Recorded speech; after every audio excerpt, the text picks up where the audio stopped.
उत्तर प्रदेश में 69,000 शिक्षक भर्ती का मामला गहराता जा रहा है। हाई कोर्ट की लखनऊ डबल बेंच के आदेश के बाद आरक्षित वर्ग के अभ्यर्थियों को बड़ी राहत मिली थी। डबल बेंच ने यूपी सरकार से 3 महीने में नई मेरिट लिस्ट जारी करने के आदेश से पिछले महीने दिया था। वहीं डबल बेंच के आदेश से बड़ी संख्या में चयनित शिक्षकों को नौकरी जाने का डर सताने लगा था। अब चयनित शिक्षकों ने सुप्रीम कोर्ट का जब दरवाजा खटखटाया तो सुप्रीम कोर्ट ने उन्हें अगली तारीख 23 सितंबर की दी थी। अब अगली सुनवाई में यूपी सरकार चयनित शिक्षक और आरक्षित वर्ग के अभ्यर्थी अपना अपना पक्ष लिखित रूप में सुप्रीम कोर्ट को देंगे। दरअसल 69,000 शिक्षक भर्ती का मामला लंबे समय से यूपी सरकार के लिए मुसीबत बना हुआ है। लखनऊ डबल बेंच के आदेश के बाद से आरक्षित वर्ग के अभ्यर्थी यूपी सरकार से जल्द नई लिस्ट जारी करने की मांग कर रहे थे। इसको लेकर अभ्यर्थियों ने कई जगह पे प्रदर्शन भी किया। उधर लखनऊ डबल बेंच के आदेश के बाद अपनी नौकरी बचाने के लिए 69,000 के चयनित शिक्षकों ने सुप्रीम कोर्ट का दरवाजा खटखटाया और जब सुप्रीम कोर्ट में सुनवाई से चयनित शिक्षक बेहद खुश हुए हैं। चयनित शिक्षक शिवेंद्र प्रताप ने बताया कि सुप्रीम कोर्ट का निर्णय चयनित शिक्षकों के पक्ष में आया है। सुप्रीम कोर्ट ने हाई कोर्ट के 16 अगस्त के आदेश पर रोक लगा दी है। इसमें हाई कोर्ट ने यूपी सरकार से नई मेरिट लिस्ट जारी करने के आदेश दिए थे। शिवेंद्र ने बताया कि कोर्ट ने अब अगली सुनवाई में सभी पक्षों यानी कि चयनित शिक्षक, यूपी सरकार और अचयनित अभ्यर्थी तीनों से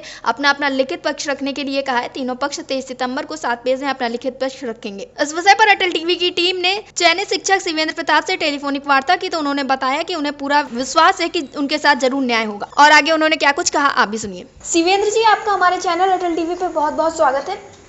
बहुत बहुत धन्यवाद मैम। जैसा कि 23 तारीख को कोर्ट में सुनवाई है तो आपको क्या कुछ उम्मीदें नजर आ रही हैं, क्योंकि लोगों का कहना है कि चयनित अभ्यर्थियों के लिए ये एक बहुत ही खास मौका है, बहुत ही अहम मौका हुआ।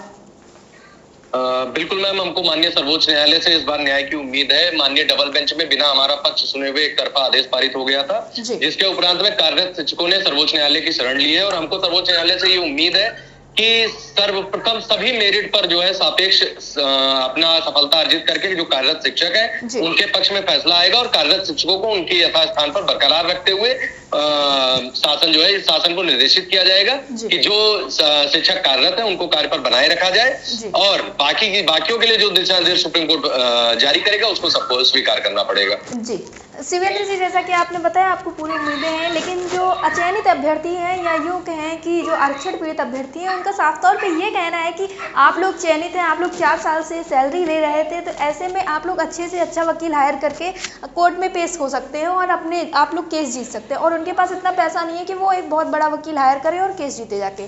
तो इस पर आपका क्या कुछ कहना है, क्या ये सही बात है? मैम, यदि ये सही बात होती तो आपको भी पता है उनकी तरफ से जो पैनल में अधिवक्ता आ रहे हैं, एक तरफ तो हम ये कहते वो साथी हमारे ये कहते दिख रहे हैं कि उनके पास पैसा नहीं है, दूसरी तरफ वो सर्वोच्च न्यायालय के उन वकीलों को अपनी तरफ से लेकर के आ रहे हैं जिनकी हियरिंग की फीस देने की पैसे चयनित और कार्यरत शिक्षकों के पास नहीं है। तो वो अधिवक्ता कहाँ पे आ रहे हैं? या तो वो राजनीति से प्रेरित होकर के मुफ्त में केस लड़ रहे हैं या उनको कोई विपक्षी पार्टी या सरकार के विरुद्ध साजिशन जो है उनको फंड करके जो है अधिवक्ता के तौर पर भेज रही है या जो कोई भी कारण है, क्योंकि अधिवक्ता नहीं आ रहे होते तब हम ये स्वीकार करते कि उनके पास पैसा नहीं है, कुछ नहीं है। उनकी तरफ से सर्वोच्च न्यायालय के टॉप के लॉयर्स आ रहे हैं, अब उनका पैसा कैसे दे रहे हैं, क्या दे रहे हैं, वो उन लोगों की अपनी समस्या है या उन लोगों का अपना कार्य है। हमको उसमें आपत्ति कोई नहीं है। हम मेरिट पर अपनी नौकरी बचाने का केस लड़ रहे हैं, हम लोग आपस में मिलकर के पैसा जुटा करके वकीलों को दे रहे हैं, उसके माध्यम से हम केस, हमारे साथ में तो सरकार भी खुल करके नहीं खड़ी हो पा रही है। तो हम चयनित शिक्षक अनारक्षित वर्ग के भी और हमारे साथ आरक्षित वर्ग के लोग भी जुड़े हुए हैं जो ये नहीं चाहते हैं कि चयनित कार्यरत आरक्षित वर्ग के अभ्यर्थियों का भी जिला बदले या सीनियरिटी बदले। तो ये लड़ाई अनारक्षित और आरक्षित की नहीं है, ये लड़ाई चयनित और कार्यरत शिक्षकों की और बाकी प्रतीक्षारत शिक्षकों की है। जो प्रतीक्षारत शिक्षकों को शासन से गुहार लगानी चाहिए। अनावश्यक रूप से वो संघर्ष कर रहे हैं सर्वोच्च न्यायालय में और सर्वोच्च न्यायालय कभी भी मेरिट से इतर कोई फैसला नहीं देगा। जी, यानी कि जो अचयनित अभ्यर्थी है उनका चयनित अभ्यर्थियों के लिए ऐसे बयानबाजी करना कहीं ना कहीं गलत है। जी बिल्कुल।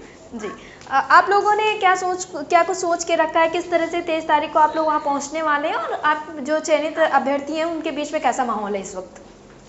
मैम, चयनित अभ्यर्थी गंभीर है। 23 की सुनवाई के प्रति में 20 तारीख को रिटर्न सबमिशन का अंतिम दिन था। हमारे टॉप सीनियर लॉयर गौरव बनर्जी सर और एस मुरलीधर सर जो पूर्व सीजीआई रहे हैं उड़ीसा हाईकोर्ट के, उनको हम लोग अपीयर करा रहे हैं। इनके अलावा भी बहुत सारे अधिवक्ता जो है चयनित कार्यरत शिक्षकों की तरफ से अपीयर होंगे और 23 की सुनवाई की हमारी प्रॉपर तैयारी रहेगी और 23 को हमारा प्रयास ये है कि 23 को अंतिम सुनवाई, जैसा कि माननीय सीजीआई साहब ने कहा है, तो जब 23 को अंतिम सुनवाई होती है तो निर्णायक बहस के उपरांत समस्त रिटर्न सबमिशन और याचिकाओं पे जो है जो हमारा अनुरोध है वो शासन से करके हम इस सुनवाई को समाप्त करें। जी शिवेंद्र जी, आप अपने साथियों को क्या संदेश देना चाहेंगे, क्योंकि 23 तारीख एक बहुत ही बड़ा दिन साबित होने वाला है आप लोगों के लिए? मैं अपने कार्यरत शिक्षकों से यही अपील करना चाहूंगा कि वे एकजुट रहे, शासन से, जनप्रतिनिधियों से संवाद करते रहे और हर मंच पर मुखरता से अपनी बात रखें, क्योंकि उन्होंने न्यायिक तौर पर सभी समस्त बाधाओं को पूर्ण करते हुए चयन लिया है। उनका इसमें कोई दोष नहीं है। यदि कोई दोष होता है तो उसको शासन निवारण करे और वो अपनी नौकरी दमदारी से करे और दमदारी से अपनी बात रखें। जी, शिवेंद्र जी, एयरटेल टीवी से जुड़ने के लिए बहुत बहुत धन्यवाद। धन्यवाद।